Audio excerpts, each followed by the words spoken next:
Welcome to சுடுதண்ணி.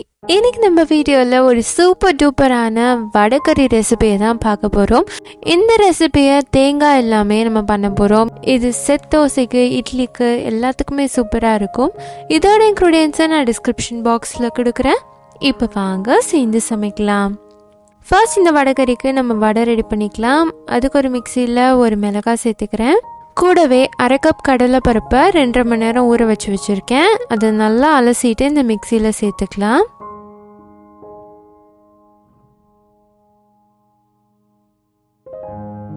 இதோட ஒரு 1/4 டீஸ்பூன் கல்லுப்பு சேர்த்துக்கிறேன்.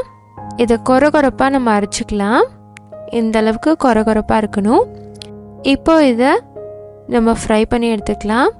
கொஞ்சமாக எண்ணெய் சேர்த்து இதை இந்த மாதிரி கையில் எடுத்து உதுத்து விடுங்க. நீங்கள் உருண்டையாக போட்டாலும் சரி, இல்லை தட்டி போட்டாலும் சரி, வெந்ததுக்கு அப்புறமா கூட நம்ம கட் பண்ணிக்கலாம். நான் போடுறதே இந்த மாதிரி உதிரியாக போட்டுக்கிறேன். ஸோ அப்படியே நம்ம யூஸ் பண்ணிக்கலாங்கிறதுக்காக இதை நல்லா ஃப்ரை பண்ணிக்கோங்க. இப்போ வெறுமனே எடுத்து சாப்பிட்டீங்கன்னா சாப்பிட்ற அளவுக்கு இருக்கணும். ரொம்ப மொறுமொருன்ட்டு ஆகணுன்ட்டு இல்லை.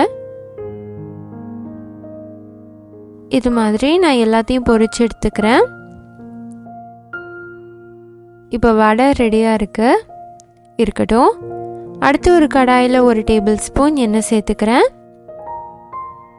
இதில் 2 பிரிஞ்சி இலை, 1 நட்சத்திர சோம்பு, 2 கிராம்பு, 1 பட்டை சேர்த்துக்கலாம்.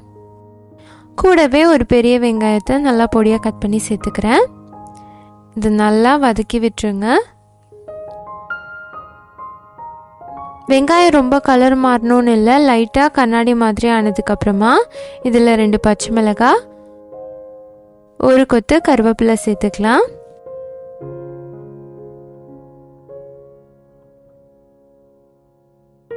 இதோடைய 1 டீஸ்பூன் இஞ்சி பூண்டு விழுது சேர்த்துக்கலாம். இஞ்சி பூண்டு விழுது கண்டிப்பாக சேர்த்துக்கோங்க, நல்ல டேஸ்ட் கொடுக்கும். நல்லா வதக்கி விட்டுருங்க. இதோட பச்சை வாசனை போனதுக்கப்புறமா இதில் ஒரு பெரிய தக்காளியாக 1 சேர்த்துருக்கேன். மீடியம் சைஸாக இருந்தால் 2 தக்காளி சேர்த்துக்கோங்க. சேர்த்துட்டு இதையும் நல்லா வதக்கிடலாம். தக்காளி கொஞ்சம் சாஃப்டானதுக்கப்புறமா இதில் 1/2 டீஸ்பூன் உப்பு, 1 டீஸ்பூன் மிளகாய்த்தூள், 1/2 டீஸ்பூன் மஞ்சள் தூள், 1 டீஸ்பூன் மல்லித்தூள், 1/2 டீஸ்பூன் கரம் மசாலா, 1/2 டீஸ்பூன் சீரகத்தூள், இது எல்லாமே சேர்த்துட்டு நல்லா மிக்ஸ் பண்ணிக்கலாம். இது நல்லா வேக வச்சுக்கோங்க. நல்லா மசாலாவோட பச்சை வாசனைலாம் போய் நல்லா ரெடி ஆகணும். இருக்கட்டும். இப்போ பார்த்தீங்கன்னா இது நல்லா வெந்துருச்சு. இப்போ இதில் கொஞ்சமாக தண்ணி சேர்த்துக்கலாம். எல்லாத்தையும் நல்லா கலந்து விட்டுருங்க. இந்த தண்ணி நல்லா கொதிச்சு வரும்போது நம்ம ஆல்ரெடி ஃப்ரை பண்ணி வச்சுருக்க வடையை உள்ளே சேர்த்துக்கலாம். பெரிய வடையாக தட்டியிருந்தீங்கன்னா குட்டி குட்டியாக கட் பண்ணி சேர்த்துக்கோங்க. இது கொஞ்ச நேரத்துலேயே நல்லா ஊறிடும்.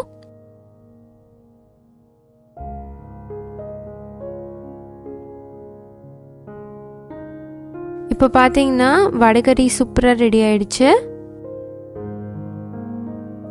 நல்லா மிக்ஸ் பண்ணி விட்டுக்கோங்க.